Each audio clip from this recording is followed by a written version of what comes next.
নমস্কার, শিপ্রা টিউটোরিয়াল চ্যানেলে সবাইকে তোমাদের স্বাগত জানাই।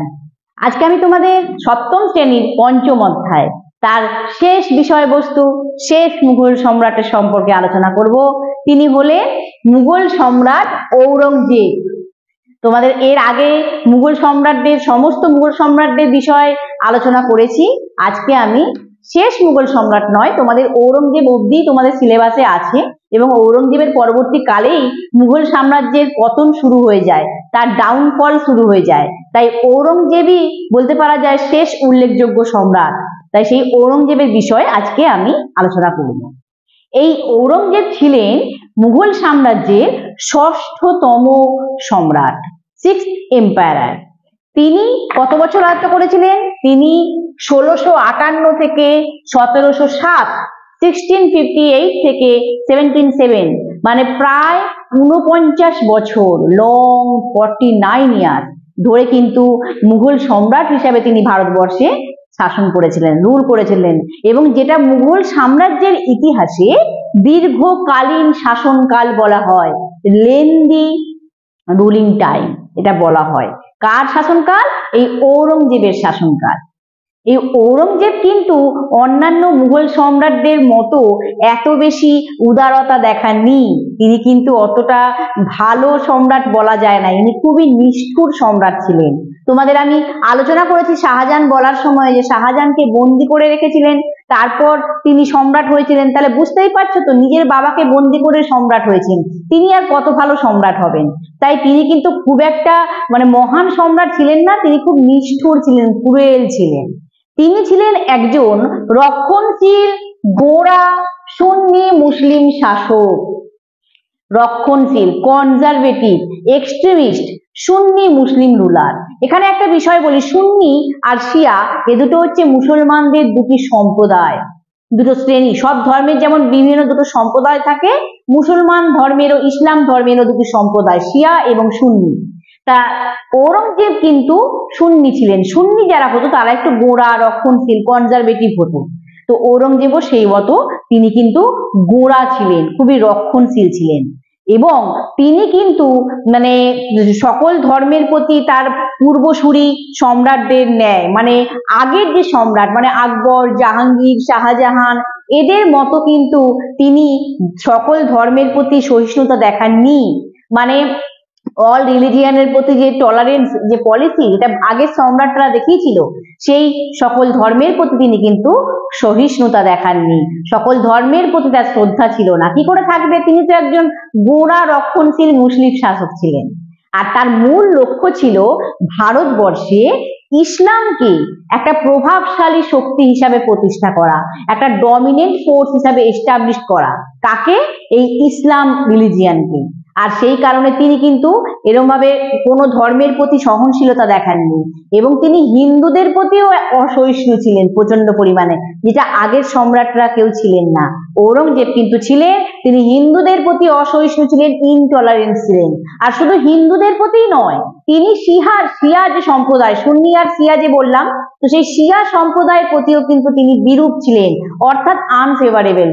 তিনি তাদেরকেও তিনি কিন্তু পছন্দ করতেন না, তাদের প্রতিও কিন্তু তিনি অসহিষ্ণু ছিলেন বা ইনটলারেন্ট ছিলেন। এই যে ঔরঙ্গজেবের সঙ্গে রাজপুতদের সম্পর্ক কিন্তু খুব একটা ভালো ছিল না। মুঘল সম্রাট আকবর যেভাবে রাজপুত নীতি মাধ্যমে রাজপুতদের সঙ্গে একটা বন্ধুত্বপূর্ণ সম্পর্ক করেছিল, ফ্রেন্ডলি রিলেশনশিপ বিল্ড করেছিল, ঔরঙ্গজেব কিন্তু তা করেনি। কি করে করবে? ঔরঙ্গজেব তো হিন্দুদেরকে বিশ্বাসই করতো না, অবিশ্বাসী ছিলেন হিন্দুদের প্রতি, ফেথলেস ছিলেন হিন্দুদের প্রতি।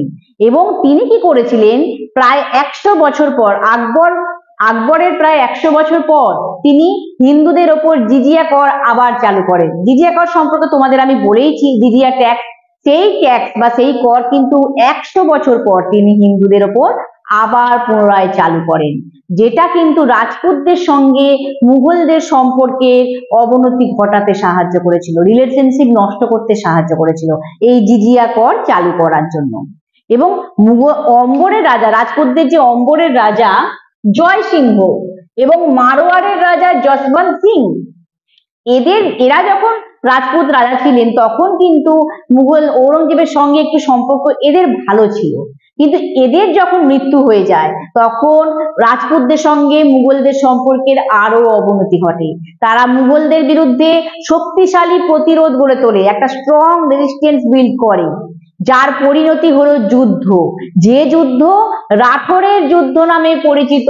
রাঠোরের যুদ্ধ যেটা হয়েছিল 1679 মুঘলদের সঙ্গে রাজপুতদের। এই যুদ্ধ কিন্তু মুঘলদের জন্য কোনোভাবেই লাভজনক হয়নি, কোনোভাবেই প্রফিটেবল ছিল না।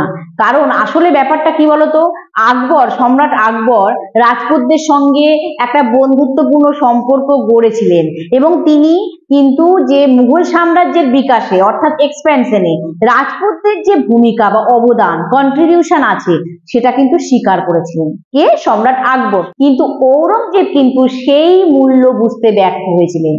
সেই যে ভ্যালুটা, যে রাজপুতদের যে কি কন্ট্রিবিউশন ছিল সেই ভ্যালুটা বুঝতে কিন্তু তিনি ফেলিওর হয়েছিলেন বা ব্যর্থ হয়েছিলেন, এবং সেটা কিন্তু পরবর্তীকালে তার কিন্তু ক্ষতিই করেছিল, তার জন্য ক্ষতিই করেছিল।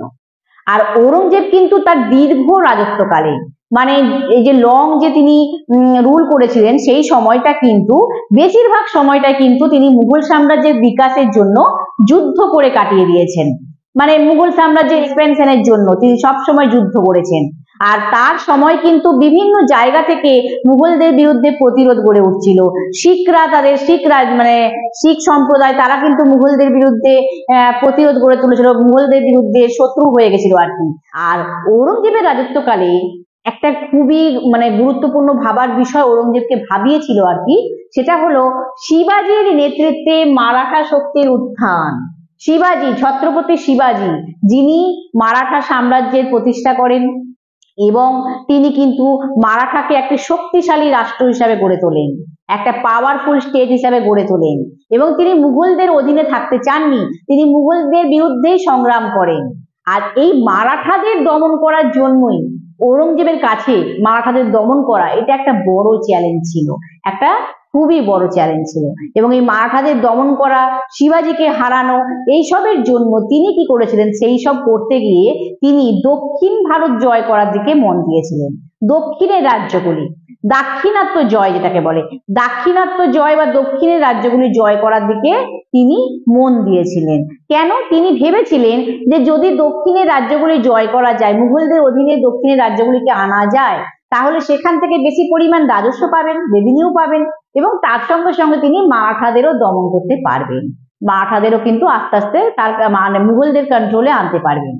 কিন্তু তিনি যা ভেবেছিলেন তা কিন্তু হয়নি, এবং তিনি সেই মতো ভেবে কি করেছিলেন, দক্ষিণের রাজ্য, দুটি গুরুত্বপূর্ণ রাজ্য বিজাপুর আর গোলকুন্ডা, এই দুটি রাজ্য কিন্তু জয় করেছিলেন তিনি। আরেকটা কারণে তিনি বিজাপুর গোলকুন্ডা জয় করেছিলেন, সেটা হলো এই দুটি রাজ্য কিন্তু শিয়া মুসলিম শাসক ছিলেন। আর তোমাদের তো প্রথমেই বললাম যে শিয়া সম্প্রদায়কে ঔরঙ্গজেব পছন্দ করতেন না, তো সেই কারণেও কিন্তু তিনি এই দুটি রাজ্য জয় করেছিলেন। এবং তারপর তিনি কি করলেন, মারাঠাদের বিরুদ্ধে একটা দীর্ঘকালীন যুদ্ধ, একটা লং লাস্টিং ওয়ার এবং একটা সামরিক অভিযান চালান, মিলিটারি অপারেশন চালান।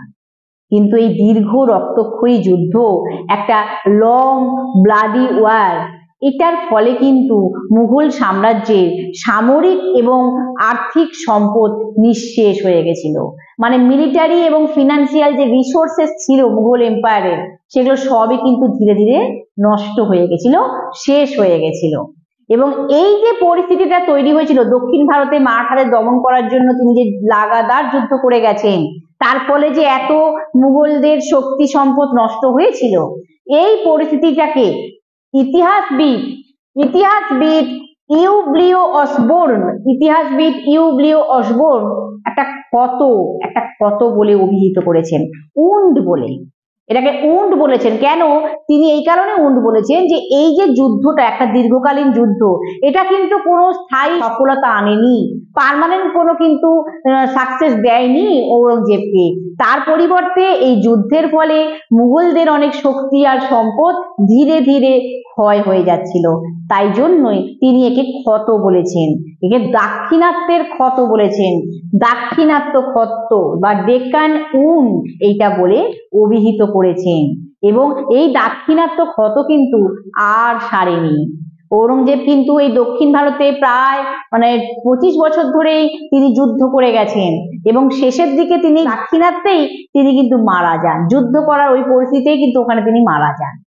ভাবতে পারছো, একটা সম্রাট সারা জীবন, তার রাজত্বকালে সারাটা জীবন তিনি খালি যুদ্ধই করে গেলেন, যুদ্ধ করে করে মুঘলদের শক্তি সম্পদ শেষ করেছেন, আর বিশেষ কিন্তু কিছু তিনি করেননি। তার খালি লোভ ছিল, ক্ষমতার লোভ, আভিজাত্যের লোভ, সবকিছু মুঘলদের অধীনে সবকিছু করবেন, মুঘলদের সর্বশক্তিমান করবেন, সব থেকে শক্তিশালী বলবেন।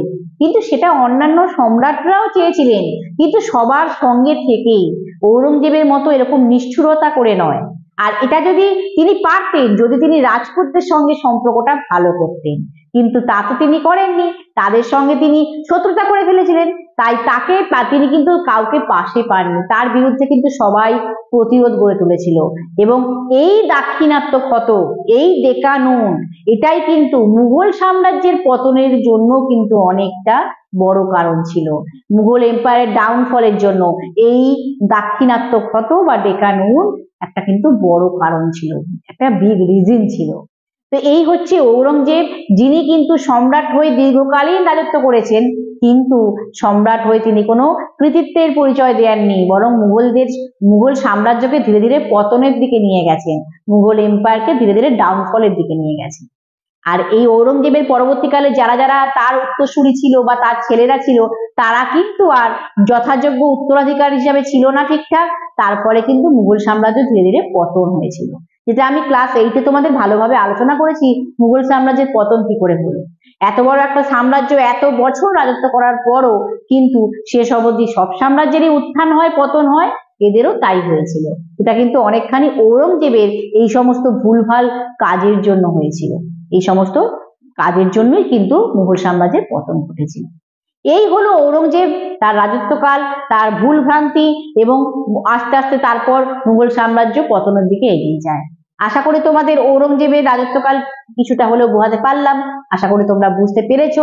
এইখানেই আমি আমার আলোচনা শেষ করছি, এবং তার সঙ্গে সঙ্গে পঞ্চম অধ্যায়, সপ্তম শ্রেণীর পঞ্চম অধ্যায় বিষয়বস্তুর আলোচনাও কিন্তু আমার শেষ হলো এখানে। এরপর আমি ষষ্ঠ অধ্যায় শুরু করব। ষষ্ঠ অধ্যায়ের কিছু বিষয়বস্তু আলোচনা করেই কিন্তু তোমাদের প্রশ্ন উত্তর দিয়ে দেবো, কারণ পরীক্ষা কিন্তু সামনে এসে গেছে, আর বেশি বাকি নেই। তোমরা মন দিয়ে পড়ছো তো? আমার বিশ্বাস তোমরা মন দিয়ে পড়ছো। আর যারা এখনো শিপ্রা টিউটোরিয়াল চ্যানেলটি সাবস্ক্রাইব করোনি, তাড়াতাড়ি করে নাও, পাশে থাকা বেল আইকনটি অবশ্যই প্রেস করো, নোটিফিকেশন পাবে। সামনে পরীক্ষা আসছে, আমি প্রশ্ন উত্তর দেব, তাই চ্যানেলটি অবশ্যই সাবস্ক্রাইব করে নিও। এইখানে আলোচনা শেষ করলাম। নমস্কার।